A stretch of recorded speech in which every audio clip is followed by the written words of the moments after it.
Hello and welcome to another Matura Express English stream. Today's topic is gonna be about demonstration exams.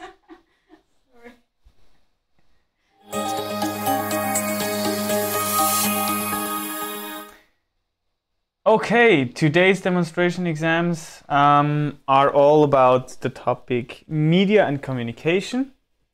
The first demonstration exam we're gonna have a look at, which you already can see here. I hope I don't. Yeah, they can see. Yeah. Okay, the first exam is all about future trends. As always, we have the introduction. We're gonna do the introduction on the first exam, but on the second exam, we won't do that. Task 1 is about communication. Nowadays, we have the role play, which is the monologue. As always, speaking time is 4 minutes.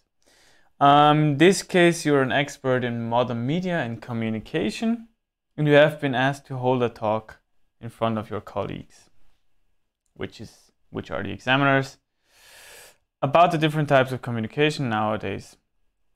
Now, what's important you should include in your task is what today's communication looks like. Modern methods in comparison to more traditional communication forms, and the future of communication. Then task 2 is all about the future of media. There you have the article that is attached to the exam papers normally. Here we have the link. And this is all about the future of media. Okay. Let's dive into the exam. And whenever you're ready, Maria? I think they can see us. I hope so. I'm gonna lower my chair a little bit. Okay. Maria, welcome. Sorry. Welcome to the exam. I hope you're feeling good. And not really. No, I'm fine. Not really. Oh. No, I'm fine. Sorry. And let's start with the introduction. Introduce yourself. Please tell me why you're here, what you did in the past, what are your future plans, etc. Okay. Hi, my name is Maria. I'm 26 years old, and I've been working as a pharmaceutical sales assistant for 5 years now. But now I want to do my A-levels because I want to study. Yeah, so that's why I'm here today, to hopefully pass my A-levels. Yeah, we're gonna try it, of course. You have to try it. Yeah, I can't help you. Of course. Okay, so the first task, as you've already read on the exam paper, is about communication nowadays. Whenever you're ready, you can start with your monologue, and yeah. Thank you. Okay, good. Hello, dear colleagues.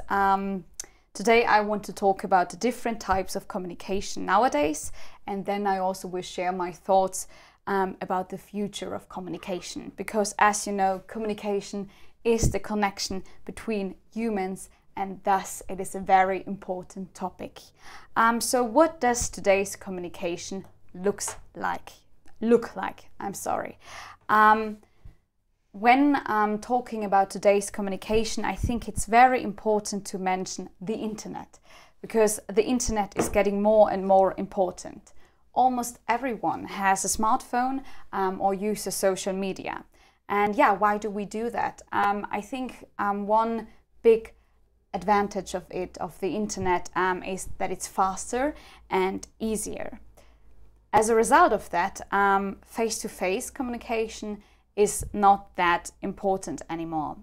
I think a drawback of the this new form of communication, so communication via the internet, is stressed, because I think we are more stressed because we are available 24/7.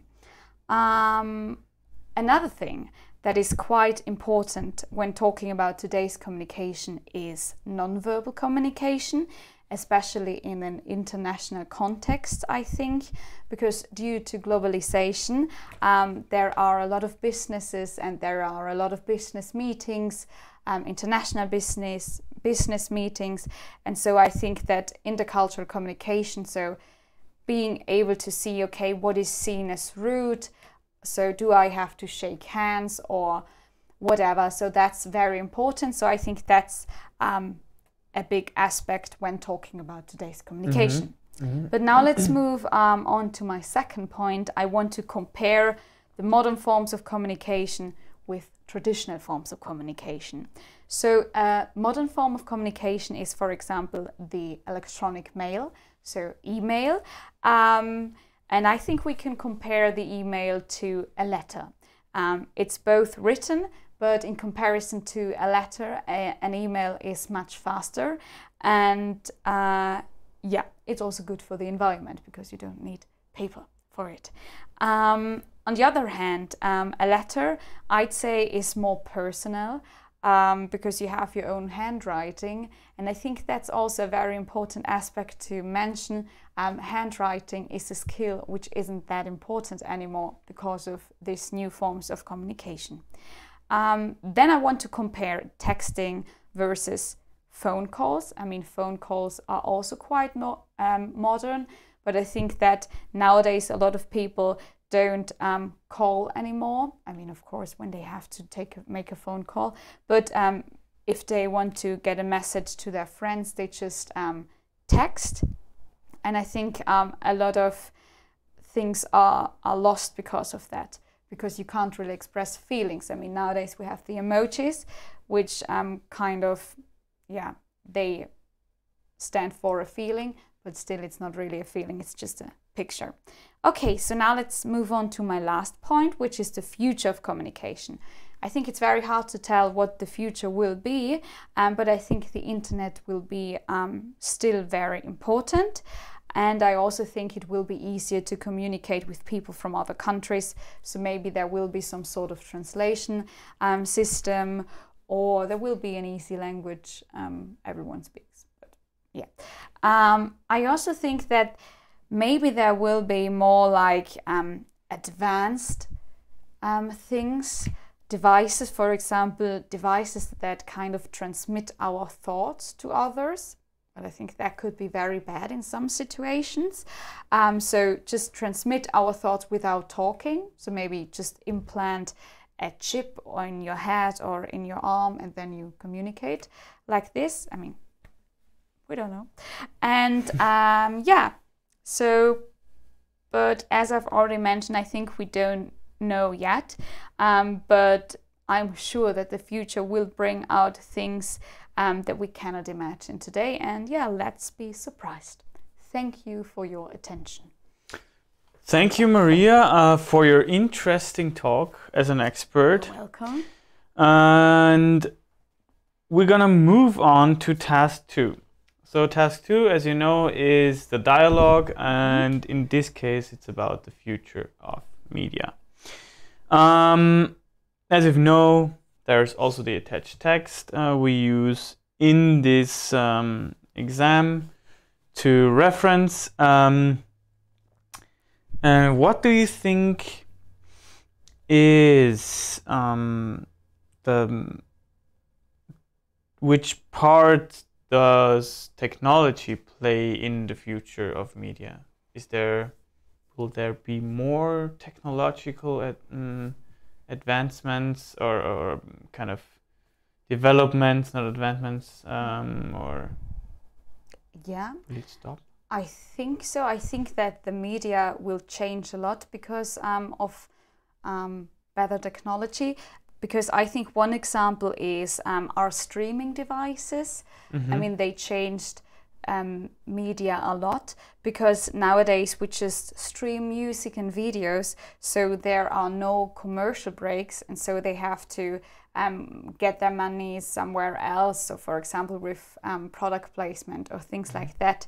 So I think that's something very important, and it will be more important in the future. So maybe that there isn't a television as such, so that you that it's more like a streaming device, so that you can choose what you want to watch wherever you are or whenever you want. I think that's something that will happen. And I also think that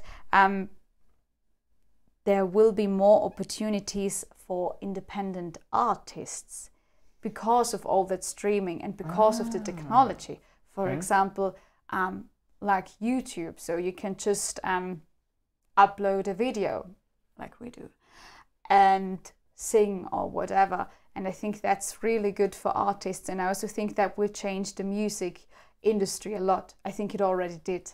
So that's something I think. Can you think of other streaming platforms, music or other, maybe video, TV streaming? So I think what's very important nowadays and very popular is Netflix. I mean, it's not for music streaming, but for videos, and also Amazon Prime. And there will be, I've read it in the article, a new one from Disney. They want to do their own streaming device. So they are quite important. And music-wise, I think Spotify is quite interesting for people and quite handy. So I think there are a lot of them out there, and yeah, I think that will be the future. So that there will be a bigger focus on streaming instead of listening to the radio and waiting for your favorite song to show up. And do you use such streaming services by yourself, or did you just? Yeah, I do. So I have Netflix and Amazon Prime at home, and I think it's very convenient because now I can really choose what I want to watch whenever I want, so I don't have to wait. There are no commercial breaks, so I think that's really great. And I also think it's good because then you can watch like English series, so in the English language, and yeah, I think that's quite convenient. I think it's not that expensive, although my boyfriend pays for it, so thank you. But that's the best opportunity, I think, or not opportunity, option, of course. And like, I'm sorry, I'd like to thank you for this exam, or for your super dialogue. You're welcome. And let's take a look at my notes that I made in my head, because this pen doesn't work somehow. I think that's because it's a Word document. So I've done this only for I don't know how long, but some things I can't remember since I'm an old person. So I think we don't really have to talk about the introduction. There were all the things in there we needed. Think about the tenses you have to use and have to be really focusing on those tenses and all the aspects that come with it. So basically, what we're testing is, of course, the past, present, and future. So be sure to know all the tenses from the past, present, and future, and you will be good for the introduction and the exam, grammar-wise, or tenses. Speaking of tenses, actually, the first task was Maria mentioned every point that there was on there. She even because we stopped it, or we thought today it's going to be, we want to stop actually the monologue task. It was actually almost precisely 4 minutes. So that's the things you want to achieve, of course, other than the topics or the content. So first task was I actually don't have much to add. The second task, what I really liked is that Maria kind of led the conversation. The examiner, so my part, was a bit in the background, which is good because Maria knew a lot of things and I didn't have to ask her a lot or give her input or something. So I liked a lot that she mentioned the streaming services, of course, that are a big deal nowadays. Even with music or musicians, artists that are on YouTube and kind of have the ability to get their message out there or kind of stream their music or publish their music. So mostly also for very convenient tool for independent artists. And yeah, of course, that's how technology shapes us and will shape us probably. And she made a really good prediction, which I also really liked. And yeah, I think we can move on to the next exam. Where is it? Here it is. So the next exam is about the impact of modern technology. We said we're gonna skip the introduction, so it's the same or it stays the same in our scenario here. Task 1 is about technology and media nowadays.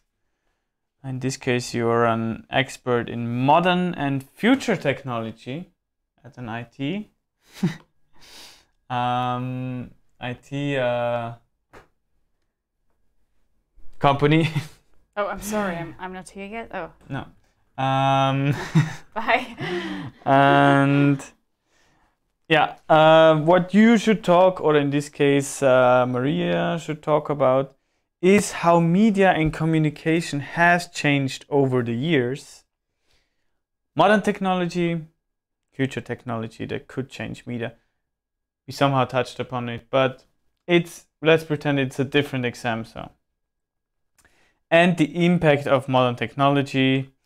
We have an article again here, which is about technology in our life today and how it has changed.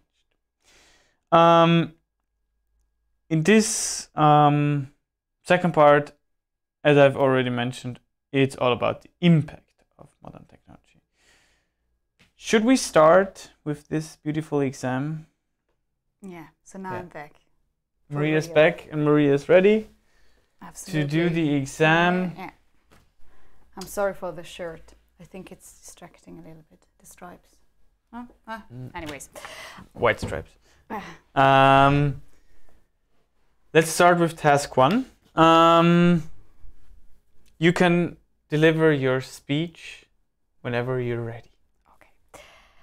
Hello colleagues, today I want to talk about future technology because technology changes everything, and that's why I want to start with my first point, which is how has the media and communication changed or being changed over the years. When I think back, I think about newspapers, radio and television. I mean, they are still here nowadays, but I think that the internet is getting more and more important. Why is that the case? Again, it's faster, it's more convenient, and which is very important, it's personalized. So that's why we still have media like newspapers, radio and television, but it's getting more personalized. For examples, you can read newspapers online. So you read what you want, you read what you're interested in. So maybe you're interested in sports, so then you can read all the sports news, or you're interested in the economy and so on. Another point, it's also good for the environment, again, because we don't have to waste a lot of paper because of that. And also the TV and the radio, I think they also merged with the technology, because now we have streaming devices, so we have hardly any commercials, and we can listen and watch what we want whenever we want, and yeah, I think that's pretty great.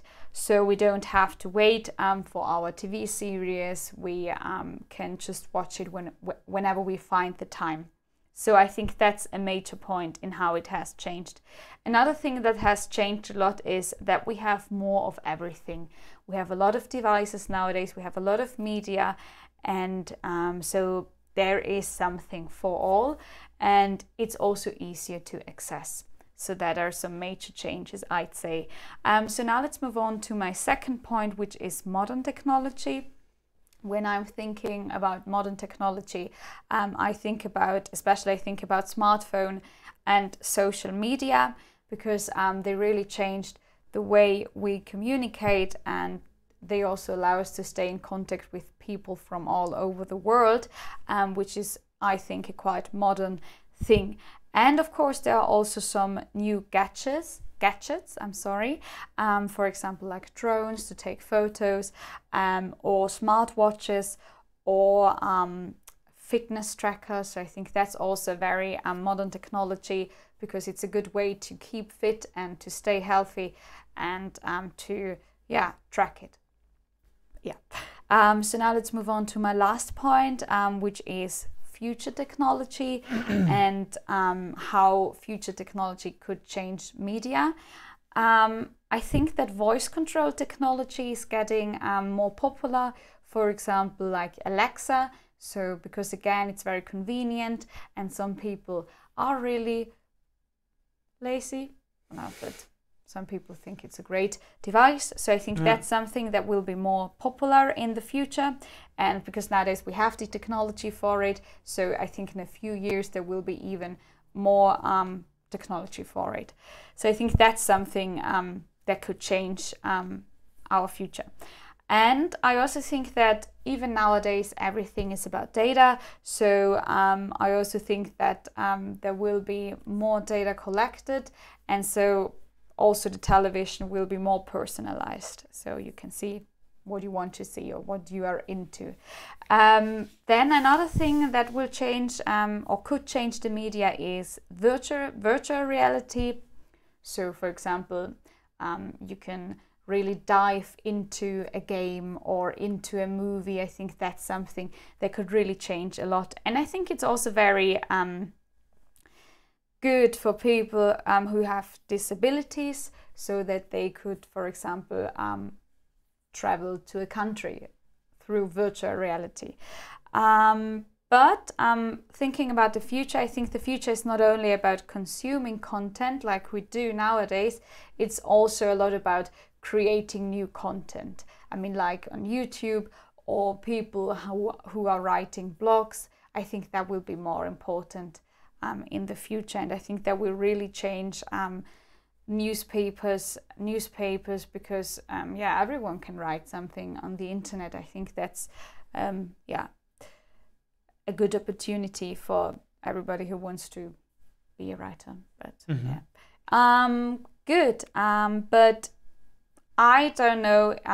Is everything going to be digital? I don't know. But judging from nowadays, I think so. Okay. Thank you. Thank you for your interesting monologue. You're welcome. In this case, I'd like to move forward to task 2, second part of our exam, which is about the impact of modern technology. How strong do you think is the impact of modern technology nowadays, generally speaking, onto us in our personal lives, or maybe in other fields of our life? I think that technology has a great impact, and it changed a lot. I mean, it changed the way we communicate. So we have, almost everybody has a smartphone. So I think that changed a lot. I think it also changed. It made things easier. For example, you can pay your bills with I don't know, with the smartwatch or whatever, and also like the forms of transportation, for example, things like Uber, or just with apps where you can find the nearest train station or whatever. I think it really made our lives easier in that way. So it made it faster, and yeah, we can also order food online, which I think is also a good thing. So again, it proves that technology really changed a lot, and yeah, that it's just easier nowadays. Okay, speaking, so you mentioned in your monologue, or let's put it other way. We have certain apps. We have mobile phones, and we have smartwatches and tracking devices, which are all helpful for us, and they can support us in our daily routines and fitness and so on. But there is growing critique that we, of course, have, or we share our personal data, in this case, for example, our heart rate, with a company, whatever company it is, or in this case of Alexa or something like this. We share our personal data. Do you think that it will become a bigger issue in the future, especially with, I don't know, people that are not aware of it, maybe, and kind of? Yeah, I think you have to, or you should be aware whenever you are using your smartphone, or whenever you are Googling or you want to find a way to, I don't know, to this train station. Of course, they have to get your location. I mean, it makes sense, but what they do with it, yeah, I don't know. They sell it, and I mean, they have to make money, and I think it is getting more and more, and I think everything will be more personalized. And yeah, maybe there will be, or I'm kind of sure that there will be some problems with that. For example, just thinking about all the commercials that you get sent just because you Googled, I don't know, some addresses or something like that. Yeah. So that's something really bad, but I think it can even get worse. For example, when you have a fitness tracker and then they see, yeah, you're not really fit, and then maybe you want to apply for a job, but they have your data and they know that you are not really fit. I mean, that's, yeah, but that can be a problem. Okay, I really like that point where you apply for a company, and I think it might be possible actually. Yeah, that's it for this exam. Thank you. Thank you for this exam, and thank you for an interesting talk. Let's talk about the exam quickly. I think task 1 again was really good. So the time was actually again really she was on time basically. Yeah, I wanted to tell you something. I can't remember, unfortunately, but all in all, task 1 was, yeah, really good, as I've already mentioned. And I want to talk about task 2 a little bit. And task 2, of course, was also really good. And I really liked how Maria put her information that she acquired, put her information across, and led the conversation again, or kind of led, and was able to answer my question at a really short amount of thinking time. So she was really well prepared, I'd say. And yeah, that's actually how an exam or exams should look like. Interesting discussions, students that are well prepared and have knowledge about the topic. And if you follow those rules, prepare yourself, use phrases, interesting vocabulary, and so on, you're good. And of course, the grammar, you're set for the exam, actually. In this case, if you have questions, of course, ask us. In this case, I'd like to wish you a very pleasant evening and see you next week. Bye bye.